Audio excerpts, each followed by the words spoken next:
교회에서 가장 자주 쓰는 단어가 있다면 바로 은혜라는 단어가 아닐까 생각해 보게 됩니다. 올 한 해 이렇게 건강하게 지내온 것도 하나님의 은혜이고, 이렇게 가족들이 함께 모여서 하나님 앞에 1년의 마지막 날을 예배로 마무리할 수 있다는 것도 하나님의 은혜이고, 올해 우리 귀한 자녀들이 또 원하는 학교에 진학한 것도 하나님의 은혜요. 또한 좋은 직장은 아니지만 그래도 자기의 길 잘 찾아가주는 자녀들도 하나님의 은혜입니다. 근데 우리가 이렇게 자주 하나님의 은혜라는 단어, 이렇게 1년을 마무리할 때면 늘 하나님의 은혜입니다, 모든 것이 은혜입니다 라고 고백을 하면서도 하나님의 은혜라는 단어의 뜻이 무엇일까? 우리는 가끔은 기억하지 못하고 지나갈 때가 있는 것 같습니다. 은혜라는 단어의 가장 기본적인 의미는 전혀 받을 자격이 없는 사람에게 거저 베푸는 호의, 또는 전혀 받을 자격이 없는 사람에게 선을 행하시는 하나님의 성품을 은혜라고 이야기합니다. 오늘 3부 예배 마치고 부모님과 함께 한 청년이 저에게 기도 받으러 왔습니다. 왜 기도를 받으러 왔느냐? 취업이 되어서 이제 서울로 떠나야 되어서 서울로 가기 전에 저한테 기도를 받으러 왔습니다. 취업될 거라고는 꿈에도 생각을 하지 못했습니다. 충주에서 부모님과 함께 생활하면서 충주에 있는 학교를 나오고, 그러다가 그냥 정부기관에서 뽑는다는 그 공고를 보고 그냥 이력서를 썼는데 덜컥 합격이 된 겁니다. 그래서 집으로 합격 통지서가 왔는데 어머니가 아들에게 합격했어 라고 이야기하자 이 아들의 반응, 왜 나를? 왜 나를? 자기가 지원을 했는데 왜 나를? 이게 은혜입니다. 나는 받을 자격이 없는데 왜 나를? 나는 건강할 자격이 없는데 왜 나를? 나는 이렇게 가족들하고 행복할 자격이 없는데 왜 나를? 우리는 정말 자격이 있을까요? 정말 우리가 이 정도의 사랑을 받을 자격이 있고 이유가 있을까? 가만히 살펴보면 이유가 하나도 없다는 것입니다. 그래서 우리는 이렇게 고백할 수 있는 겁니다. 모든 것이 하나님의 은혜입니다. 다시 한번 하나님 앞에 모든 것이 하나님의 은혜입니다 고백하면서 영광의 박수 올려드리도록 하겠습니다. 모든 것이 하나님의 은혜입니다. 그리고 옆에 분에게 이렇게 고백합니다. 당신도 하나님의 은혜입니다. 당신도 하나님의 은혜입니다. 하나님의 은혜가 아니었다면 어떻게 1년의 마무리를 이렇게 함께 할 수 있을까? 그런데 오늘 본문도 한 해의 마무리를 우리들처럼 하나님의 넘치는 은혜에 대해서 고백하고 있는 본문입니다. 8절의 말씀 한번 더 읽을까요? 시작. 하나님이 능히 모든 은혜를 넘치게 하시나니 이는 너희로 모든 일에 항상 모든 것이 넉넉하여 모든 착한 일을 넘치게 하게 하려 하심이라. 아멘. 우리가 너무 빨리 잊어버려서 그렇지 지난 1년을 한번 쫙 돌아보시면 정말 모든 것이 하나님의 은혜입니다. 3년 4개월 만에 코로나가 끝나고 이제 마스크를 벗고 마음껏 다닐 수 있게 되었습니다. 지난 3년 일상의 소중함이 얼마나 큰지 우리는 알게 되었고요. 만남이 얼마나 소중한지도 알게 되었고요. 교회가 얼마나 소중한지도 알게 되었습니다. 우리가 너무 빨리 잊어버려서 그렇지 우리는 그 소중함들 너무나 잘 알고 있습니다. 거리두기가 해제되고 마스크가 해제되고 의무격리가 해제되고 그때만 해도 얼마나 좋아하셨는지 모릅니다. 불과 몇 개월 전입니다. 그런데 우리는 너무 쉽게 잊어버립니다.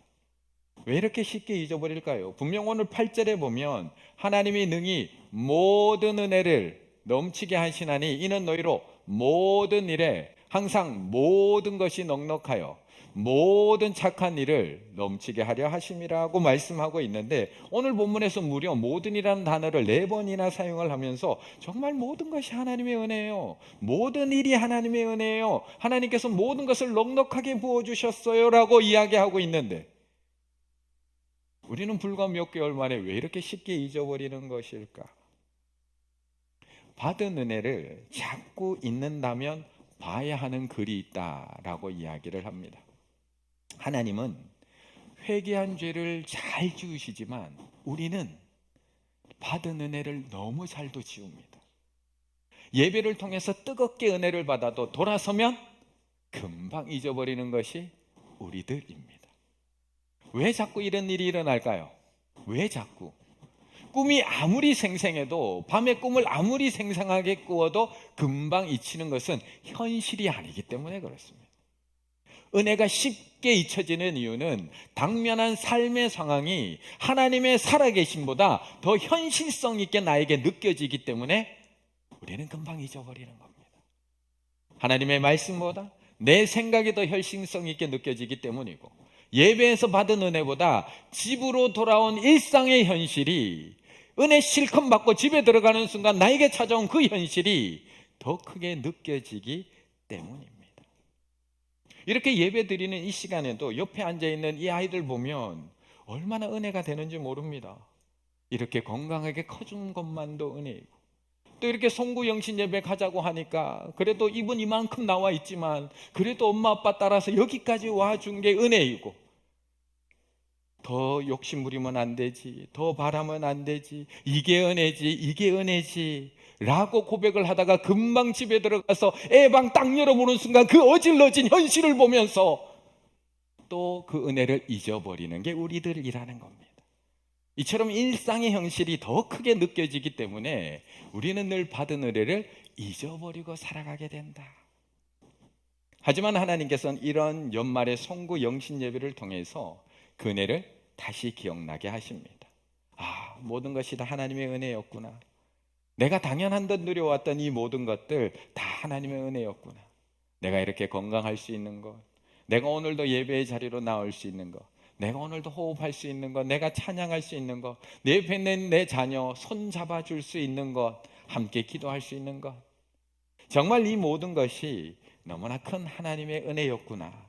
이 시간을 통해서 고백할 수 있는 겁니다.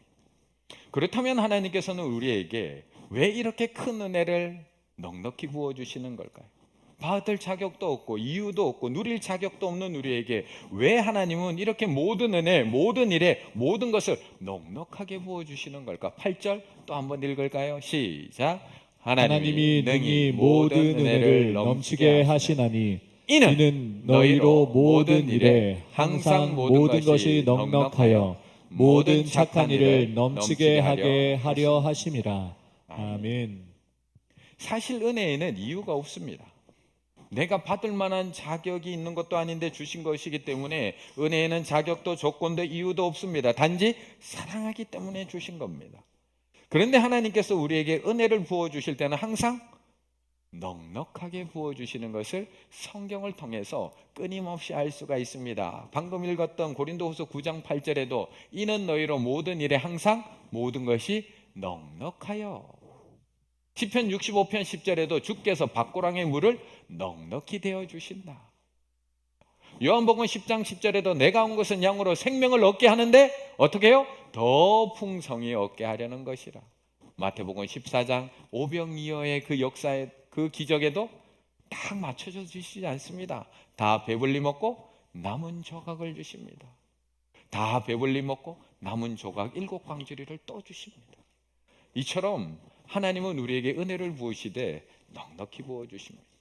우리가 늘 부족하다고 불평해서 그렇지 하나님의 은혜는 항상 넉넉합니다. 아무런 자격 없는 나에게 주신 구원의 은혜 항상 넉넉합니다.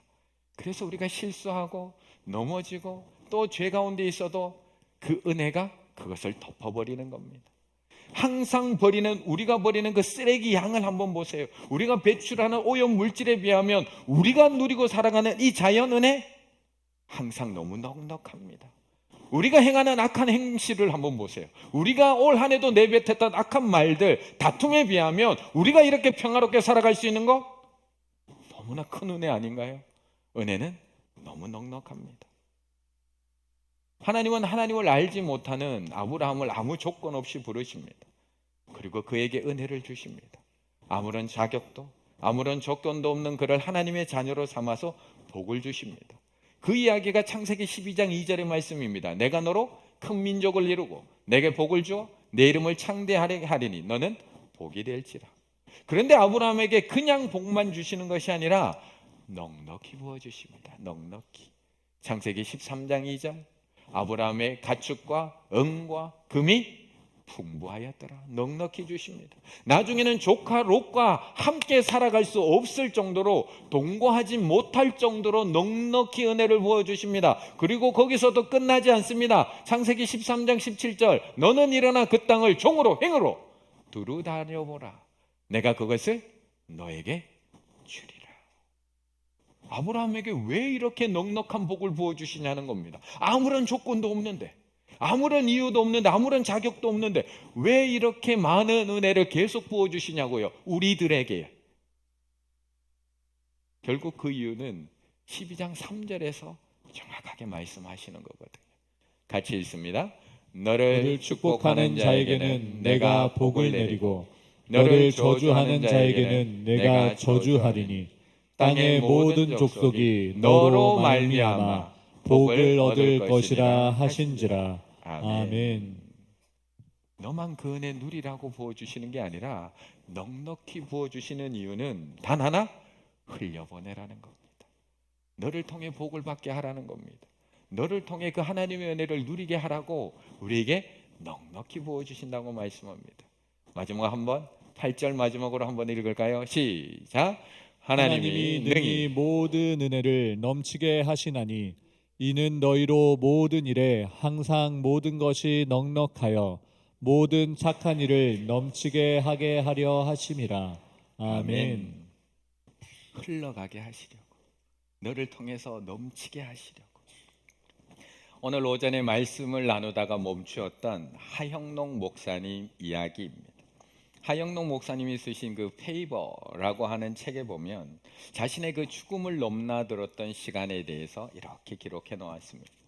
1991년 본인의 나이 32살 나이에 고속도로 한가운데서 심실빅맥이라고 하는 병이 유발되게 됩니다.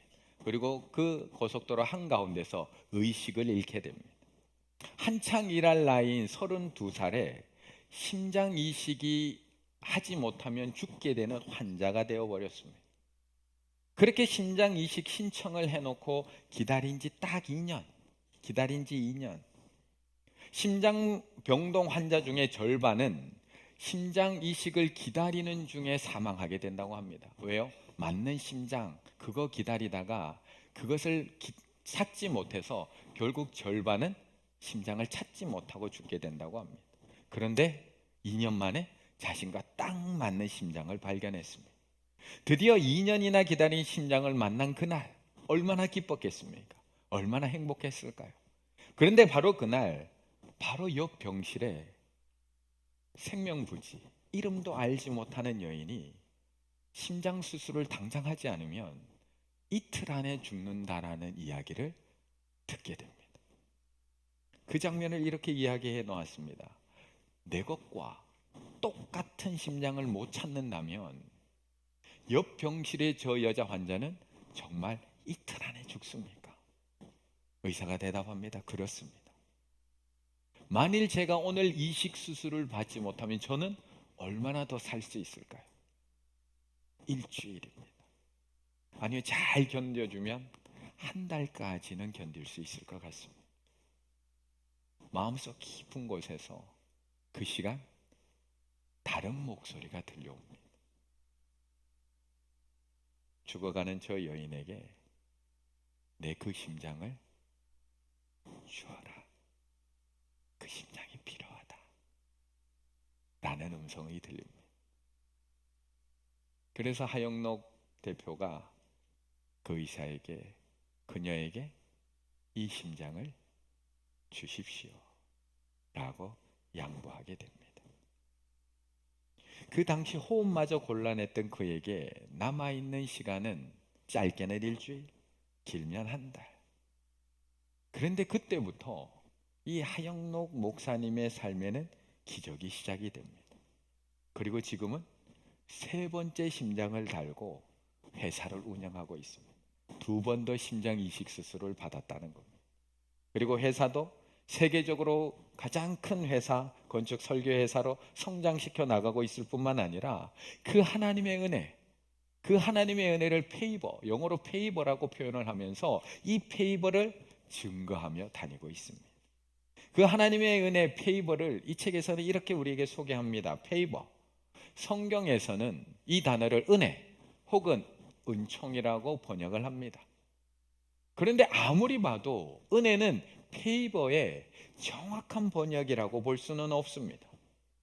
한국어로는 페이버와 같은 뜻을 가진 마땅한 단어가 없다 보니까 한국어 성경에는 은혜 혹은 은총으로 적고 있을 뿐입니다. 이 페이버는 하나님이 세상 가운데 선한 질서, 우리가 창세기를 읽어보시면 하나님께서 이 땅을 창조하시고 참 보기 좋았더라, 보시기에 좋았더라, 그렇게 말씀하신 부분이 있는데 이것이 바로 하나님의 마음이라는 겁니다. 보시기에 좋았더라.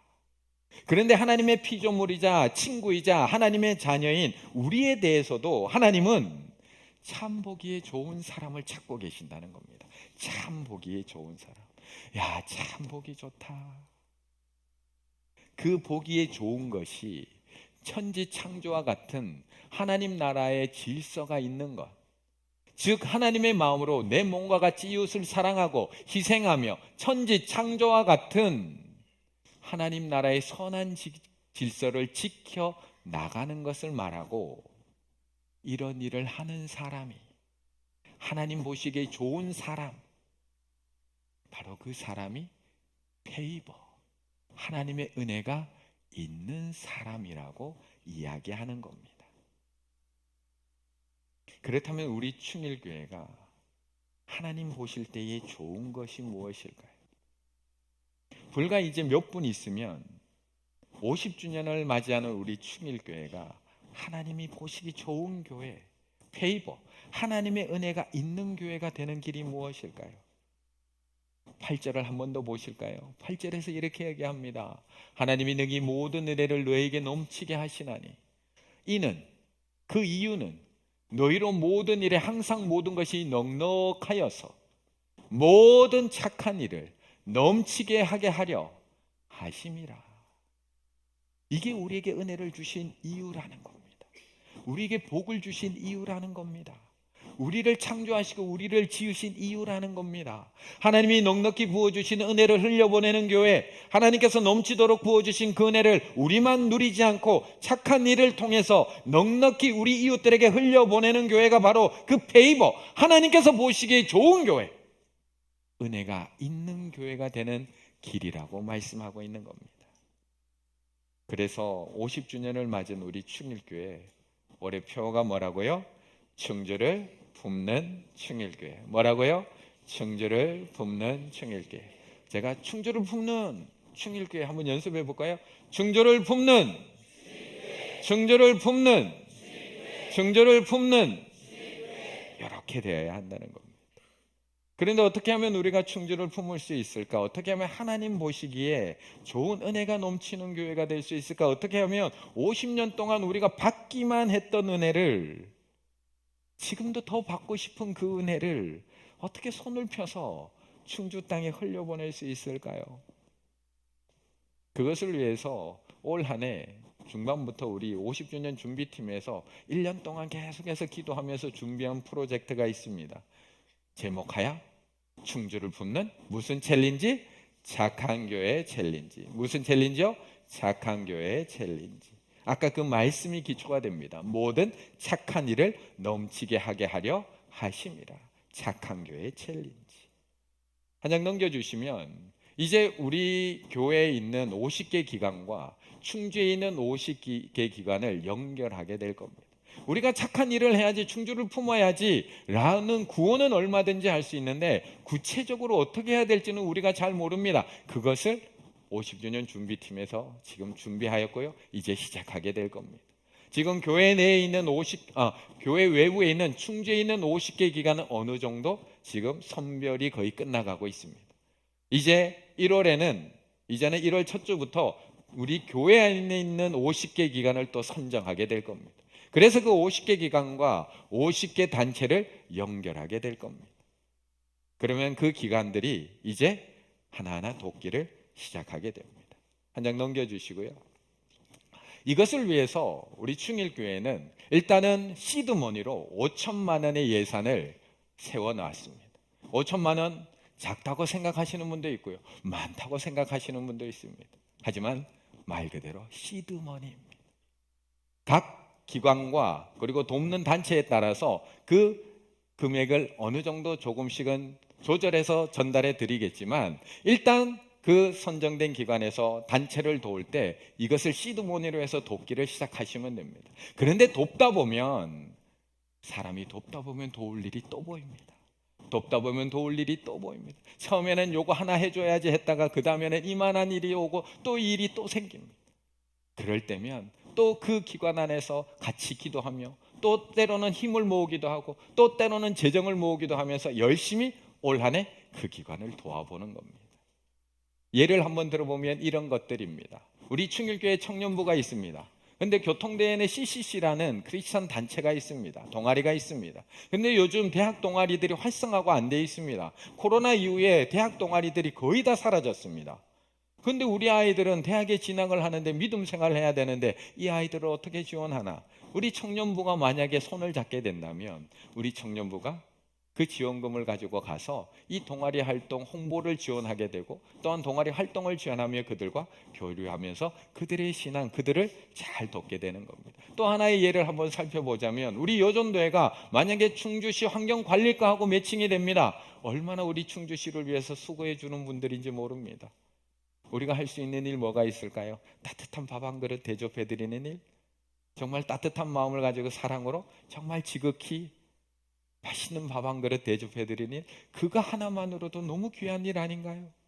그런데 그 일을 시작하다 보면 하나님께서 또 다른 마음을 주시고 또 다른 마음을 주신다는 겁니다. 또 다른 일이 뭐가 있을까?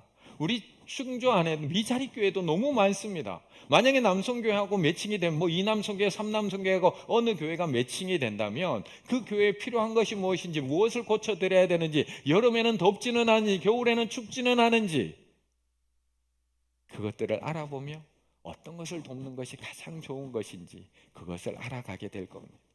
이것이 뭐라고요? 착한 교회 챌린지라는 이름으로 우리 충일교회가 충주를 구체적으로 품어 나가게 될 겁니다. 그래서 오늘 이것을 제가 우리 성도님들에게 이렇게 성도님들 앞에서 공식적으로 공표하고 있는 겁니다. 이제 기관이 매칭될 겁니다. 1월에서 2월 말까지 써놨는데 아마 속도가 붙어서 빨리 진행될 겁니다. 2월 말까지 해놓은 것은 기관이 다 선정이 되고, 서로 어떤 것을 도와야 되는지 서로 오고 가고 하면서 더 내용들이 확정이 되고, 그것들이 다 마무리되는 것을 저때까지 해놓은 거지, 이제 매칭이 되고 하는 것들은 이제 속도가 붙어서 1월 안에 다 마무리될 겁니다. 그렇게 해서 매칭이 되고 나면 이제 부서별로 어떻게 도울지를 스스로 고민을 하고 어떻게 더 잘 도울지를 같이 기도하면서 준비해서 3월 3일에는 함께 모여서 우리는 어떻게 돕겠습니다, 우리는 어떻게 돕겠습니다 하면서 발표도 하고, 우리 안에서 서로 격려도 하고 서로 힘이 되어주면서 박수도 쳐주면서 그 일들을 올 한 해 3월 3일부터 10월 25일까지 우리가 이걸 해나갈 겁니다. 다 하고 나면 또 함께 모여서 올 한 해 우리가 이렇게 충주를 품었습니다, 올 한 해 우리가 이렇게 작지만 충주를 품었더니 이런 좋은 소식, 기쁜 소식 너무나 행복해 하셨습니다, 보고회도 가질 겁니다. 이런 일정들을 통해서 우리 충일교회는 하나님께서 50년 동안 우리에게 부어주신 은혜를 우리만 받아 누리는 것이 아니라 그 넉넉히 부어주신 하나님의 은혜를 흘려보내는 일을 감당하게 될 것입니다. 이런 충일교회 하나님 보실 때 어떨까요? 50주년 되었다고 우리끼리만 잔치하고 우리끼리만 기뻐하고 우리끼리만 좋은 교회가 아니라 50년 동안 하나님께서 넉넉하게 부어주신 그 은혜를, 그 받은 은혜를 충주 땅으로 흘려보내면서 이 땅을 품고 기도하는 충일교회를 바라보시는 하나님, 뭐라고 하실까? 보기에 참 좋다, 보기에 참 좋다. 내가 넉넉히 부어준 은혜 너만 누리지 않고 잘 흘려보내는구나 칭찬하고 계시지 않을까요?